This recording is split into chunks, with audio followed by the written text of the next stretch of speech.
सुनो ध्यान से बच्चों। आज की क्लास नॉर्मल क्लास नहीं है। आज हम मैथ्स पढ़ने नहीं, मैथ्स में मार्क्स निकालने आए हैं। बोर्ड एग्ज़ाम सिर पर है और अब ये टाइम नहीं नया नया सिलेबस एक्सप्लोर करें। अब टाइम है एग्जैक्ट एग्ज़ाम कंटेंट का पीवाईक्यू करना, पीवाईक्यू सॉल्व करना, सैम्पल पेपर सॉल्व करना, इम्पोर्टेंट क्वेश्चंस को सॉल्व करना ही हमारा अभी लक्ष्य होना चाहिए। अभी ऐसा नहीं है कि हम सिर्फ और सिर्फ पूरा सिलेबस कवर करें और सिलेबस करके हो जाएगा। अब अगर मुझे 80 आउट ऑफ 80 चाहिए तो मुझे अपना स्मार्ट स्टडी अप्लाई करना पड़ेगा। ऐसे नहीं होगा कि हम जैसे अभी तक पढ़ते आए हैं वैसे ही पढ़ते रहें, छोटे छोटे क्वेश्चंस करते रहें, उससे कोई भी तुम्हारा प्रॉब्लम सॉल्व नहीं होगा। मैं तुम्हें वो क्वेश्चन करवा रहा हूँ जो पिछले सालों में रिपीट हुए हैं और जो इस साल आने के 90% प्रोबेबिलिटी रखते हैं। हर सवाल सोच समझ कर चुना गया है, ना एक एक्स्ट्रा ना एक फालतू क्वेश्चन। ठीक है, ध्यान से ये क्वेश्चन को करना है। और बात ये है ये जो मेरी पूरी सीरीज़ है, जो इसको लगा लेगा, पूरा ध्यान से सुन लेगा, ध्यान से क्वेश्चन कर लेगा, तो मैं बता रहा हूँ उसको जो कॉन्फिडेंस आएगा ना अपने एग्ज़ाम में, 3 घंटे जब वो बैठेगा तो पूरा उसका पेन कभी रुकेगा नहीं। ठीक है, कॉपी जैसे मैं लिखवाऊंगा तो कॉपी खुली रहनी चाहिए, पेन चलता रहना चाहिए, और जैसे जैसे मैं स्टेप बाय स्टेप करवा रहा हूँ उसको ध्यान से देखते रहना। और एक प्रेजेंटेशन में अपना बहुत ध्यान रखना, कैसी प्रेजेंटेशन लिखना है, कैसे अच्छा से लिख के हम लोग अच्छा से प्रेजेंट कर सकते हैं। तो अगर तुम ऐसा मेरे को फॉलो करोगे इस सीरीज़ में तो डेफिनेटली तुम्हारे अच्छे मार्क्स आने के पूरे चांसेस हैं। 70+ तो आने के चांसेस हैं ही हैं। अगर और ध्यान से तुम ये पूरी सीरीज़ को अटेंड करोगे, पूरा पढ़ोगे, तो डेफिनेटली 17 फेब तक तुम इतने अच्छे कॉन्फिडेंट हो जाओगे कि तुम्हारा बहुत अच्छा एग्ज़ाम मैथ्स का जाने वाला है।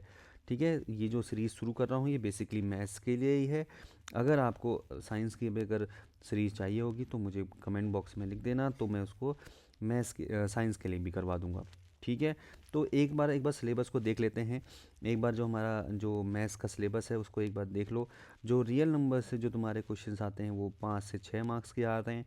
पॉलिनोमियल से तुम्हारे 4 नंबर का, जो लीनियर इक्वेशन है उससे 6 मार्क्स का, क्वाड्रेटिक इक्वेशन से 6 marks, arithmetic progression 5 marks, coordinate geometry 6 marks, triangle और सर्कल देखो इसका थोड़ा सा वेटेज थोड़ा ज़्यादा है, 8 से 9 मार्क्स, 6 से 7 मार्क्स का।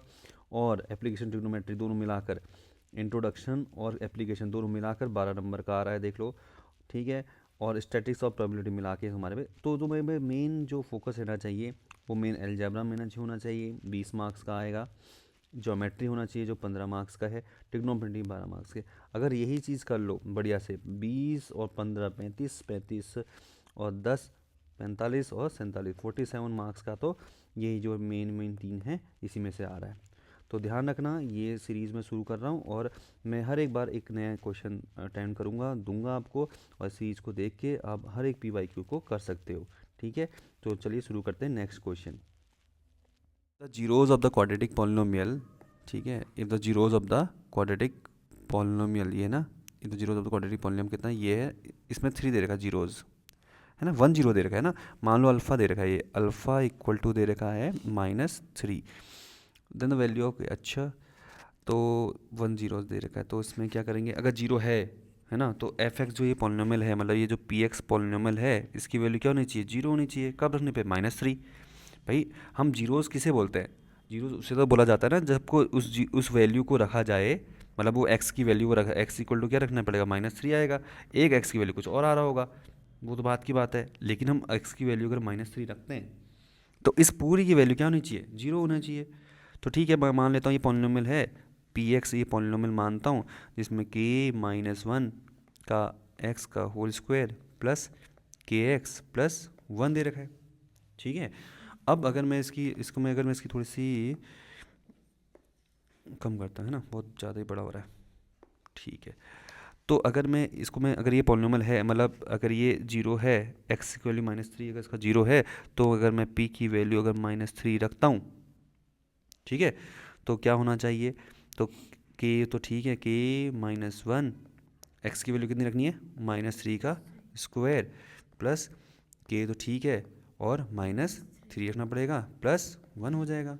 अब इसकी वैल्यू क्या आनी चाहिए, जीरो होनी चाहिए, क्योंकि भाई ये तो क्या है, zero of the polynomial. Zero of the polynomial मतलब होता है कि अगर वो जीरो है, अगर उसकी वैल्यू रखूँगा तो पूरे पॉलिनोमियल की वैल्यू क्या आनी चाहिए, जीरो आनी चाहिए।